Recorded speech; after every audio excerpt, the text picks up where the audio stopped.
Hello, my wonderful listeners. Holly here. So, we heard from so many wonderful thinkers and educators. This podcast is full of born teachers, and I'm just so excited to enjoy these people and these ideas. I know that it's been a whirlwind. Feel free to re-listen anytime. We've learned about preschool and classical education.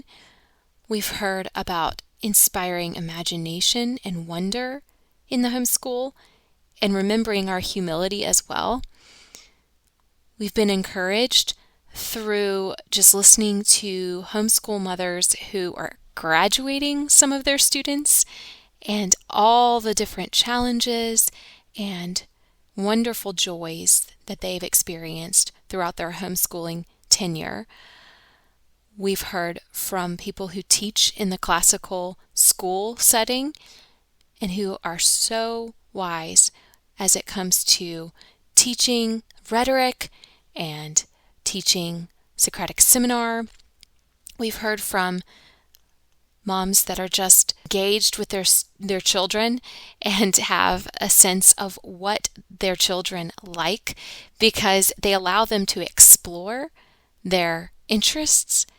And I hope that you've gained some good things from listening to these people, such wise people, and I am just so honored to have spoken with each one of them.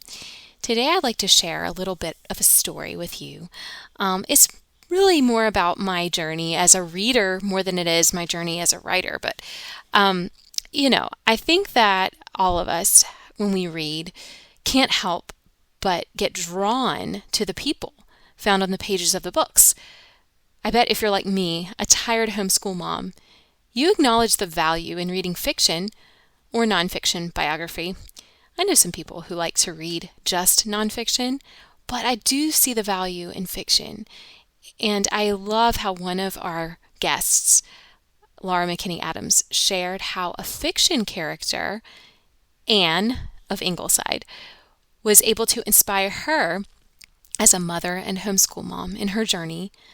So I know that there's a lot of value in nonfiction, but let's also think about those inspiring characters that are fiction models for us. I like not having to make decisions constantly, but let's face it, decision fatigue, it's going to happen from time to time. The value in reading fiction or nonfiction biography is that I am allowed to observe somebody else's decision making. So, you have the fiction novel or the nonfiction biography, and it helps, at least me, to process someone else's story, which means that the conclusion is not based on any decision I have made as the reader. I don't have to make those decisions. I'm just along for the ride with the characters. What a relief and what a joy that is. I also experience a lot of emotional ups and downs when I read a novel or even a biography. It's somebody's life we're talking about here. On this emotional roller coaster, I ride alongside my favorite character as she solves a mystery or becomes a better version of herself. I can't help but feel a closeness to a character who helps me see something in myself that I had not previously uncovered. It can be cathartic to go through another character's drama. Cleansing, there's a word for you, cathartic. Experiencing their emotions and finding some kind of resolution at last. So, I feel like at the end of a roller coaster ride, I could hop back on and ride again, usually. That's the same feeling I get when I go through those ups and downs when I read and follow my characters. We think of ancient Greek myths, and I know that those were written long ago, but I can't help but connect to those storylines as well. They have a lot of failures, those characters, but that makes them relatable. The tragic hero is appealing to so many. Don't you feel sad for Oedipus when he kills his father and marries his mother unknowingly? It's just so sad. How could I not feel sadness and a bit of fear from reading about one's moral downfall, even though this is a far-fetched example? Another example is found in the biblical parable of the rich fool from the book of Luke. The rich fool who has everything suddenly in his humanity makes a grave mistake. He contributes to his own downfall, and I can't help but feel a pang of sadness and think of a message of warning. From my reading experiences, I can conclude that humans are designed to connect with others. We need each other, you guys, and we need stories that can connect us to other people from across time and geographical location. So I think that these roller coasters are designed to deliver an experience of excitement, climax, and resolution. However, unlike the roller coaster, the story takes us on a ride with someone all the time. The character. Many times the character is a hero. I believe we look for heroes in stories. It doesn't matter if it's a nonfiction biography or a novel, but, those heroes, we know they're not perfect people. We know this. My hero sometimes takes the form of a flawed person who overcomes great adversity. Or, like the tragic hero, my hero can look like a relatable person of stature who falls to a depth of moral hopelessness. There are unconventional points of connection too. I just recently looked up anti-hero because honestly, I have not been well acquainted with the anti-hero. But it's someone who is the main, protagonist of the story, and they have the atypical traits. They are not the typical heroic traits of nobility, bravery, and honesty. It's really kind of frustrating to read about the anti-hero because they're so close to greatness, but they're so far in terms of their character. I think that on my worst days, I am certainly the anti-hero. But apart from Christ, I would be the anti-hero every day. I mean, there's no telling how bad I would be without His mercy, His restraining hand of mercy. If I am not an anti-hero every day, can I even consider myself a hero? It's kind of a silly thing to think about yourself as a hero, but I think we all look for that in story, and we like to be able to relate to our heroes. But I think we must start with the definition of hero in order to really answer that question. So, a hero, as translated from Greek, means defender or protector. I'm certainly a sucker for finding a strong defender or protector in my stories. I'm a very principled person. If you know me, you know. So that might look like a defender of the truth or a protector of the vulnerable. Even in my modern material context, I see many little h heroes as humans embodying God-given qualities that point to the true and better hero who is Jesus Christ. After listening to this podcast, I am sure that you've gathered the people I've interviewed love Jesus. There are no demigods here, but there is certainly the indwelling Holy Spirit to help Christians reflect heroism. More times than not, I seem to put my flawed heroes on a pedestal. Intellectually, I know that a mere mortal, even though it's a Christian person, is not going to provide true and lasting heroic goodness. We are all flawed. Now, I certainly believe in the process of sanctification, where the Holy Spirit indwelling us is able to make us more and more like Jesus as we walk the Christian walk. And I certainly want my heroes to have the hope of providing eternal heroic goodness that only Jesus can provide. We're all searching for this. The flawed hero also has a purpose in story. It brings the ordinary reader like me to a conclusion that perhaps I could likewise be a hero like him or her. I'm flawed, so maybe there's some hope for me too. Have you ever felt hope after reading about an ordinary hero's courage or self-control, leadership, kindness? Well, There is an ordinary hero who I have read about, and by many people's standards, he is the epitome of greatness. GK Chesterton, born in 1874, died in 1926, was one of these ordinary heroes to me. He wrote essays, novels, biography, literary criticism, social commentary, poetry, and more. I am not a literary expert, but it doesn't take much reading for me to gather that G.K. Chesterton was a man of ideas. I mean, I can't help it. I love reading paradox. I'm astonished by the sheer number of works he wrote in his lifetime. He wrote about 80 books, several hundred poems, 200 short stories, 4,000 essays, and several plays. Writing is thinking. I believe that. And I truly believe that if you have something to learn, you're going to learn it better if you write about it. I'm reading right now this awesome book called Writing to Learn by William Zinsser. And I've just started it, but it is so applicable to this podcast. So I encourage you to read that. I'll link it in the show notes. We write to find out what we know and what we want to say. It's not necessary to be a writer to write well. Clear writing is the logical arrangement of thought. I'm quoting from the book. A scientist who thinks clearly can write as well as the best writer. So, I don't know what you think about that. If you have any thoughts, I'd love to hear from you. Do you think that just anybody who is an expert in his or her field can write?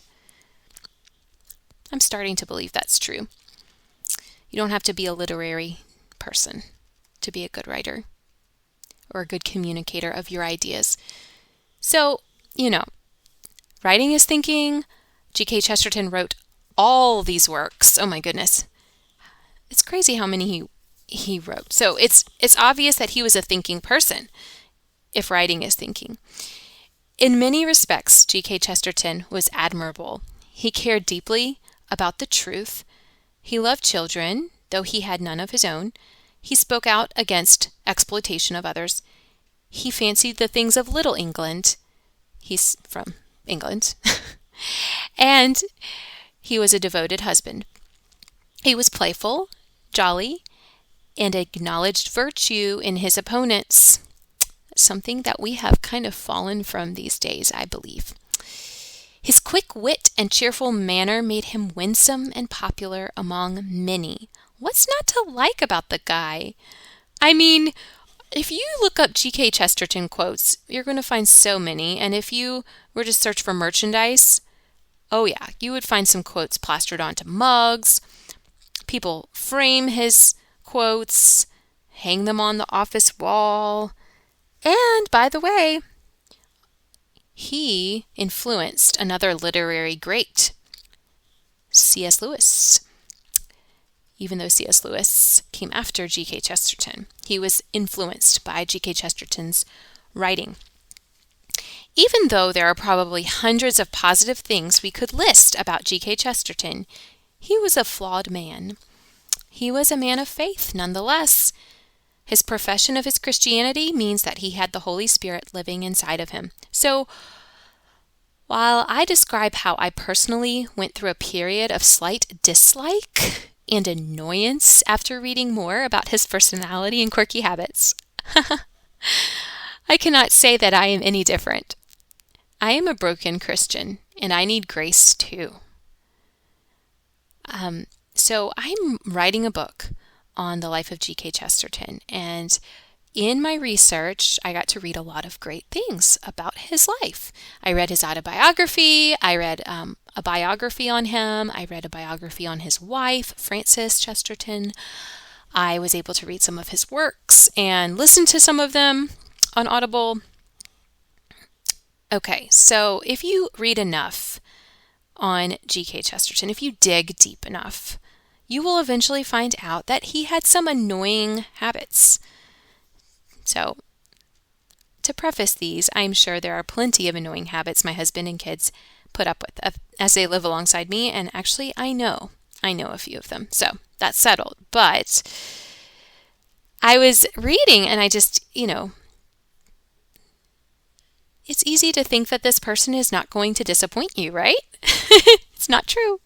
In the early years of marriage, one might assume the husband and wife are trying to make a good impression on each other. The Chestertons started their marriage in 1901, living in London until they moved out to the country in 1909. Those first years in London, the couple lived in apartments. This meant that neighbors could hear through the walls the bellowing voice of GK Chesterton. Often he alerted his wife that he needed her help in getting dressed. Okay, so if you've seen pictures of GK Chesterton, you can probably connect the dots. But early on in their marriage, he was not a really large man. He got pretty large, but he needed some help getting dressed. So he summoned her with a frantic, and I cannot do an impression, so I'm just going to use my own voice. Francis!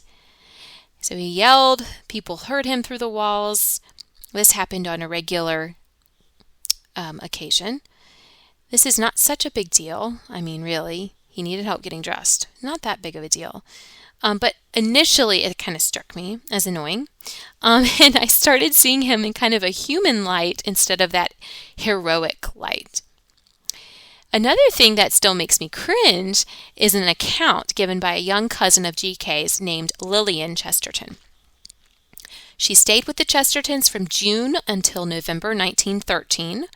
Per Lillian's recollection, Francis was trying to help GK get one of his articles finished, as it was to be published in the newspaper. It was lunchtime and the article had to go out in time for the train. GK was involved in a lengthy discussion with his guest, Lillian. He had not remembered the article, or at least was not bothering to work on it. Francis gently reminded GK that he needed to finish the article. He gently responded that there would be time after lunch. He continued to talk. A maid came into the room to deliver the news that the messenger boy had arrived. We got to get this article out. Oh, wait, you need to finish the article first. Gilbert turned to his right and said, "Have him wait." Then he continued his lengthy conversation. Francis was most likely trying to hold onto every ounce of self-control. By this point, I'm extrapolating, but I'm just imagining that would be slightly unnerving. Looking worried, she replied, "I shall have to ask them to hold the train if you do not go at once." "Yes, do that," he replied brightly, as if having a happy thought. Then he returned to his lecture. As I was saying, nobody was amused, but Lillian recounted her own struggle to hold back laughter because the situation was so ridiculous. Finally, Frances returned. She brought the article and a pencil and placed them firmly in front of GK.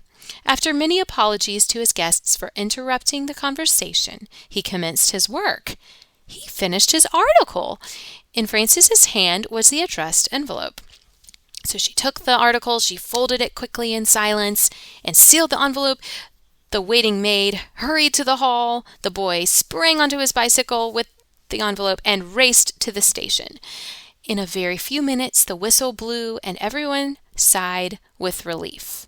Can you imagine how that might feel? Just, oh, we finally got it out. This was the momentary peace Frances experienced until it would happen all over again. I admit, after reading Lillian Chesterton's account, I was no big fan of GK's for a day or two. It might have even lasted longer than that. I was kind of frustrated with him. I mean, he had passed away almost 100 years ago, but I was still mad at him. I thought, if my husband ever acted so flippantly and aloof, we would have some major problems. Well, I mean, we've all been aloof before, right? I have. GK seemed flighty, sometimes aloof and sometimes childish, at least to me. That didn't stop God from using him to bring people like C.S. Lewis to Christ. These shortcomings were a part of his flawed nature. Proverbs 16:2 says, All the ways of a person are clean in his own sight, but the Lord examines the motives.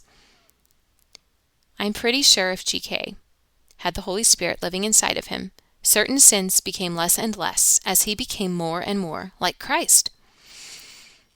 If GK Chesterton was predisposed to being scatterbrained, God gave him redeeming qualities too. He wasn't called Prince of Paradox for no good reason. The way he thought and pontificated led to his great work. Many people who knew the Chestertons attested to GK's humble sense of humor. He had a self-deprecating sense of humor. It was pretty funny. You have to read some of his stuff. As well as his jolly demeanor. He was very warm. People loved the Chestertons. Furthermore, God in his providence provided a good wife in Frances. She was the keeper of the finances for good reason, schedule maker, and encourager. She made sure GK had money before he left the house, was dressed properly, fed, and could keep a free mind for writing. Some of us need a lot of grace. Correction. All of us need a lot of grace. Do you know that grace is far-reaching? Knowing we all need grace and have received grace from a holy and loving God. We all have choices to make. So as a homeschool mom, I can get very irritated when a child's sin gets in the way of my own plans. Sin is serious, I know. We are called to see the sin in our kids as opportunities to administer God's grace. However, I don't always examine my own heart before I look at my kids' sin. Once again, Proverbs says, all the ways of a person are clean in his own sight, but the Lord examines his motives. In examining my own motives first, I might be more inclined to administer grace and forgiveness to my children, who so desperately need to hear the gospel as much as I do. They need to see it lived out, just as I do. What does this have to do with heroes? I think pointing to the truer, better hero, Jesus, puts the literary heroes in their proper places. It's very comforting and it's true. Seeing people as they really are and loving them anyway is something I want for myself, and I want to model this to my kids. We can do this as we talk about literary heroes.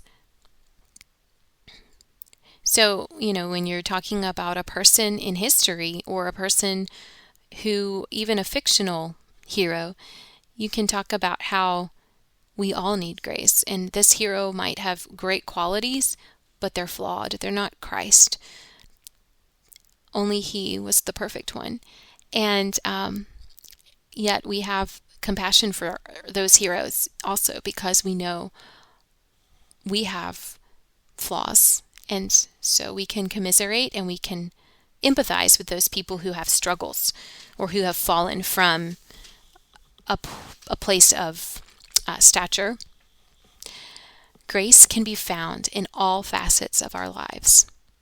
So if you're homeschooling, if you're parenting, doesn't matter. Grace can be found in all facets of our lives. If you go to a job during the day, if you have a job from home, grace can be found in all facets of our lives. If you homeschool the classical way, the Charlotte Mason way, the unschooling way, the traditional way, whatever, grace can be found in all facets of our lives. And as you think about these things, I want you to know that Christ's grace is far-reaching. So I hope that you gleaned a lot from listening to these parents who are also educators. I certainly have. And I can't wait to share my story with you. Once my book comes out, I will definitely keep you in the know. GK Chesterton was a fascinating person. His wife was a fascinating person. And yes, he was a flawed, ordinary hero. So I'm so thankful for the grace of God, and I'm so honored to share this story with you in the form of a living book. I believe that your imagination is going to be awakened when you read this book. I believe that you're going to catch glimpses of just greatness, because this person lived such an ordinary life, but such a great life. And so many things, so many ways of showing greatness in his life. They definitely spoke to me. And I think that you're going to see a connection to yourself when you read about GK Chesterton. It doesn't matter who you are. I really do think there is something for you when you read about his life and how he impacted the world, how he impacted many, many people. I really enjoyed researching him, and I am thankful for the opportunity to have had these chats with people who are searching for the truth and knowing that God's grace is far-reaching. I'll talk to you later, friends.